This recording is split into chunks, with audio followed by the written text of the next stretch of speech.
చారాన కోడికి బారాన అన్న సామెత ఉంటుంది. సో నిన్న అసెంబ్లీలో జరిగింది ఇదే అని అంటున్నారు అసెంబ్లీ నాయకులు. ఇంతకా చారాన కోడి ఏంటి, బారాన వ్యవహారం తెలుసుకుందాం. నిన్న కాళేశ్వరం కమిషన్, కాళేశ్వరం రిపోర్ట్ మీద అసెంబ్లీలో జరిగిన చర్చ అంత ఇంత కాదు. ఇది చర్చ కాదు, వాస్తవానికి రచ్చ. అయితే ఈ చారాన కమిషన్ బారాన వ్యవహారం ఏంది అని అంటే, నిన్న అసెంబ్లీలో 6.7 కోట్ల రూపాయలు మేడిగడ్డకు సంబంధించి ఖర్చు చేసిర్రు. అది తిరిగి రాబట్టాలి అన్న ఉద్దేశంతో విచారణ చేపట్టారు.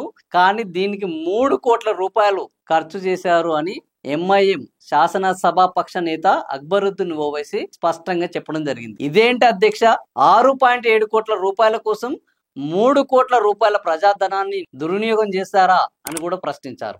సో దీంతో ఇప్పుడు ఈ చారాన కోడికి బారాన ఖర్చు చేసిర్రు అన్న ఒక విమర్శ కాంగ్రెస్ ప్రభుత్వం ఎదుర్కొంటుంది. అది కూడా తన మిత్రపక్షమైన ఎంఐఎం నుంచి. దీంతో ముఖ్యమంత్రి రేవంత్ రెడ్డి కూడా కొంత అసహనం వ్యక్తమైంది. ఇదేంది మిత్రమా, దోస్తు అంటుంటేనే నువ్వు దోస్తు పరువు తీస్తున్నావు అని అసెంబ్లీ సాక్షిగానే ఆయనని బయటికి గట్టిగా అంటూనే లోపల మెత్తపరిచే కార్యక్రమాన్ని చేపట్టారు. కానీ దోస్తు వినలేదు. 94,000 కోట్ల రూపాయల కాళేశ్వరం ప్రాజెక్టులో మేడిగడ్డ కేవలం 4,000 కోట్ల రూపాయలే. దీన్ని రిపేర్ చేస్తే 300 కోట్ల రూపాయలు మాత్రమే ఖర్చు అవుతాయి. అయినప్పటికీ దీన్ని రిపేర్ చేయకుండా ఎందుకు నాన్చుతున్నారు?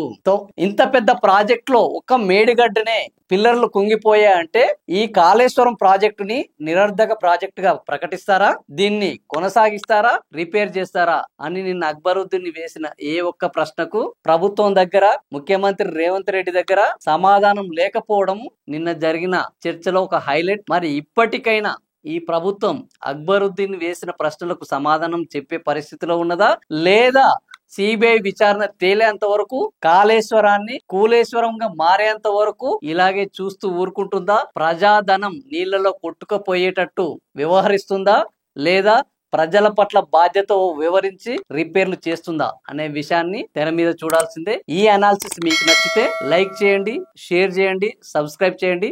మరిన్ని వివరాలు తెలియజేయాలనుకుంటే మీ అభిప్రాయాలను కామెంట్ రూపంలో తెలియజేయండి. Thank you for watching.